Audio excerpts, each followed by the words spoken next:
Let's get into this one. If you're really looking at improving your speed, your efficiency, your pace, getting that aerobic engine really rocking out there, you know, that 10k pace, you want to sustain that for as long as possible, then this is definitely the video for you. So make sure you watch it to the end.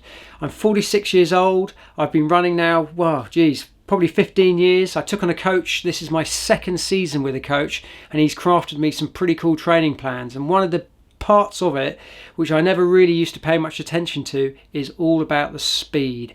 So what I've been doing is I've just finished a 4-week block, a training block all about speed, and it's been really tough, massively tough on the legs, yeah, but at the end you do a 10k test, and that's what you're going to see me do and how I suffer on that. And you know, you'll see what goes on, and at the end then I'll talk about some of the interval training specific workouts I've done and how my kind of weekly training plan looks, and that should give you some really good insight, and you will increase your speed out there. So make sure you subscribe, make sure you hit that bell button there which notifies you when I've got one of these new videos coming out.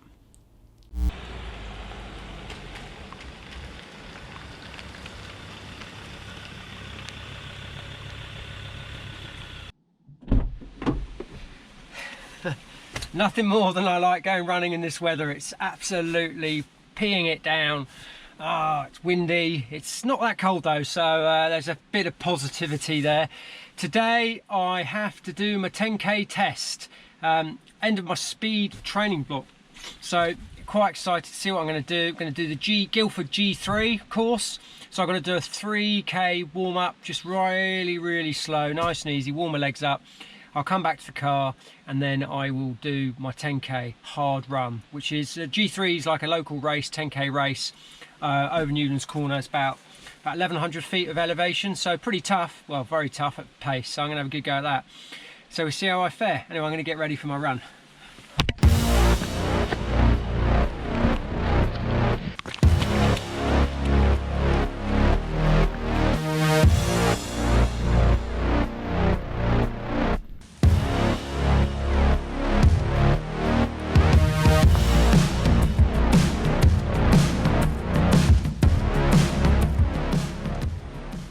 So that's 3k easy. Now I'm going to go do my 10k test.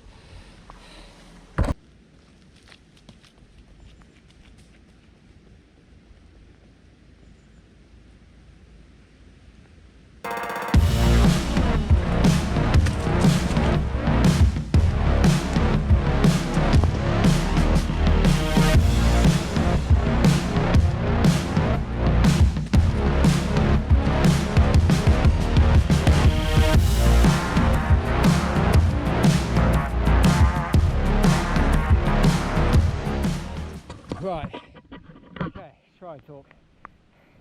So that was a G3 course, Guildford 3, and it's, wow, it's really tough, and it had the back part of where you climb from the bottom of Chilworth Manor up to the top of St Martha's. You can't run it, well, I can't. So it was a tough old run that, but glad I'd done it. I guess good test, it was brilliant. I did really well. I'm well chuffed. So wow, yeah, so what I'm really pleased about is the distance is 7.02 miles. So that's more than 10k, and I ran it in 52 minutes and 28 seconds. So that is pretty rapid. I reckon I'd be about the 50 mark. I'll check it out when I go on Strava just to see if it's my best 10k. But it's not flat, so it's pretty hilly. So if you check out the profile, there's quite a few short climbs and a couple of long climbs, and it repeats itself. But hey, that is what the coach wanted me to do. He can tell me how I've got on and where I've got to. So I've got to do just a little shakeout run now. But I think really it's really good to see the progression of my running, and that how I can hold towards the end. I was really pushing it. There was not a couple of times I wanted to stop, but that was just on the climbs. And just at the end, I still had some power left in my legs. They weren't completely jellified. So yeah, some good endurance there, so I'm pretty chuffed with that. I really think the 10k has got to be one of the hardest kind of races you do. They're all difficult, I know, but the intensity of a 10k, they last, you know, you're trying to do it for like 50 minutes or something like that, an hour, whatever, and you have to keep that intensity going, so it's really difficult. I've got to say, pretty impressed.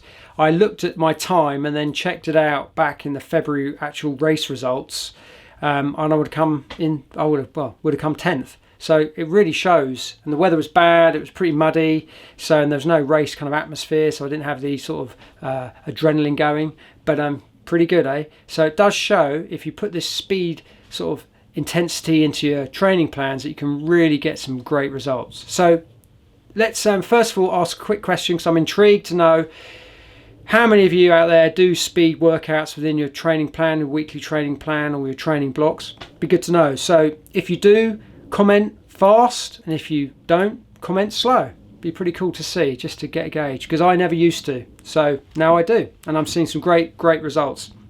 So just setting the scene really, I'm doing the Arc of Attrition 100 miler in, when is it? It's in end of January, so it's now mid-November, so it's about 11 weeks away, and I'm just finished my training block based all about speed, as you know, and the 100 miler is going to be a slow pace. I'm going to need a lot of endurance and strength in the legs. It's not very hilly, but there's apparently lots of steps and things like that. So I'm going to have to do some hill stuff, which will be closer to the time. The endurance is very important, but there's no speed in a 100 miler. It's not like a marathon or a 10k or 5k, so there's just no speed. So I will do that discipline as far away from the event as possible, which is obviously now. Hence why I'm doing the speed stuff, okay? A typical week while I'm doing this training is as follows, really. So you got your Monday, you got your easy run, and at the end of the easy run, I do hill sprints or strides. If you don't know what they are, then I'll talk about that in a bit. Then on Tuesday, I'll do a high intensity workout. Wednesday, I'll rest. Thursday, high intensity workout. Friday, I'll rest. And then Saturday, I'll do my long run.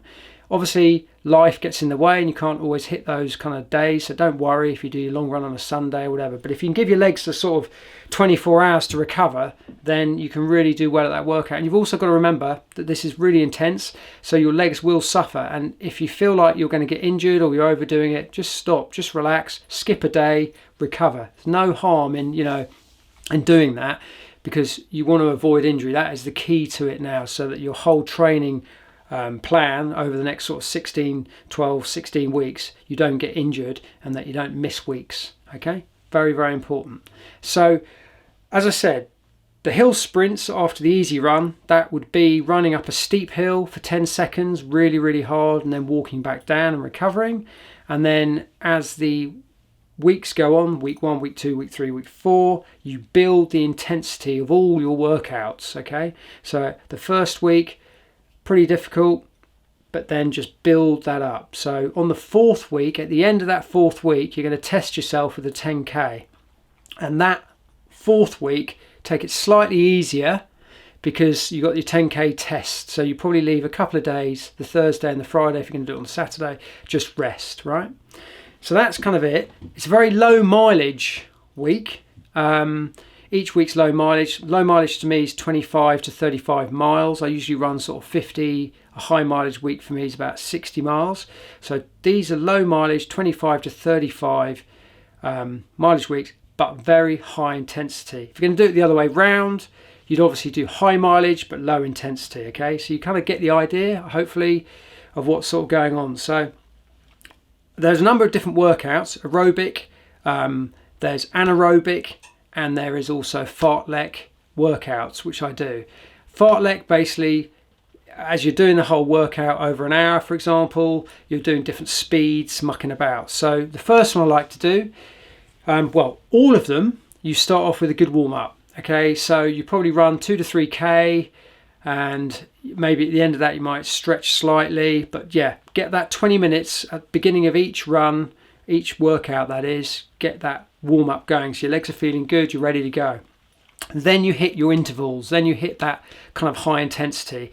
I've got my Sunto, so I plug that in, work it out what I'm going to do. So one of the best workouts I like to do is I repeat this 10 times. So you run really hard for 30 seconds and then you recover for 2 minutes 30, okay? And you repeat that 10 times.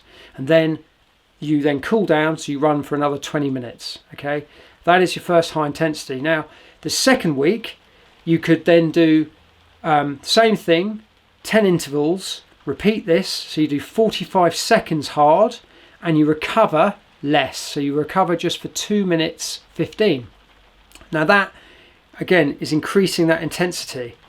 Then another one, which is anaerobic, which is a really tough one, and this is a burner, is you run 20 times. Okay, so you repeat this interval 20 times, you run as hard as you can for 100 meters, okay, and then you rest for 30 seconds and you repeat that 20 times. Now that is a killer. That goes anaerobic basically, so you are literally breathing heavy, you can hardly sort of talk or anything like that. Now all these runs are done on RPE, which is, I think it stands for rated perceived exertion, and if you can imagine, you've got a scale of 1 to 10, 1 being really, really easy, almost flat on your back, 5 being kind of conversational pace, get my words out, conversational pace, so nice and easy, bit faster than a jog, but around about that sort of level. 10 is full on sprint, okay? So when you're doing these intervals and you're going to do this quick burst for 30 seconds, 45 seconds or 100 meters, you're running at number 9, okay? Not number 10, which is full on, but number 9. And as you do these, you'll get used to that kind of level, okay? So when you run 30 seconds full on, and then your recovery is basically down to level about 6, which is just faster than an easy jog. So you're just keeping that level up, you're keeping your heartbeat going. It's meant to be difficult, yeah? And by the end of these workouts, when you're doing them, you are absolutely shattered. You don't want to do any more. You're not going to feel sick or anything like that, because you obviously haven't got your nutrition right there, but you are absolutely shattered by the end of it. But I tell you what, once you've finished it, you will feel fantastic, pretty invigorated, and ready to do the next one in a couple of days' time. So that is the way I'll do it. Now, finally, really, just to say, these are advanced, okay? If you've just started running, I wouldn't suggest you do any of these workouts, because you are going to get injured. I've been running for about 15 years, and I've just started to do speed work. Last year I got injured because I overdid it. So this year I've taken it easy. So when my legs are feeling pretty tough, I've got a little niggle, a little pain in one of the, in my left leg or whatever, I just check that out, take it easy, and I might back off a little bit. But I still will, not maybe run at a 9, I might run at a 7, but I will still put that effort in. So at least I'm not missing out that workout. So it's really important, guys, if you haven't done any of this speed work before, is just take your time, get the base level going, the easy running first, and then build up to this sort of sprinting, this fast level. If you're young, great, you probably can nail it straight away, but I'm 46 years old and these workouts are really tough for me for the legs. I'm not saying I'm old yet, but yeah, definitely tough. So look, that's pretty all I've got to say about sort of speed.